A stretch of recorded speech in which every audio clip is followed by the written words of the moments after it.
রাজার ঘরে ছোট রানী এলো পদ্মাবতী, রানী পদ্মাবতী।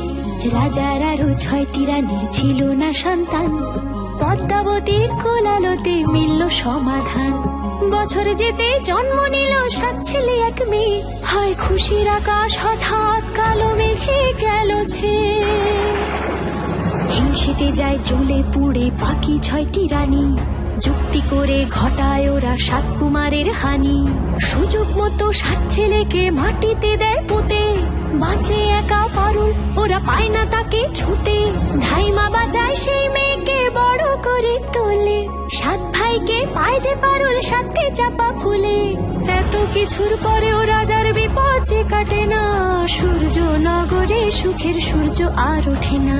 হিংসা বিবাদ বিচ্ছেদ আর প্রেমের কাহিনীতে পারুল বোন কি পারবে 7 ভাই চম্পাকে জাগাতে।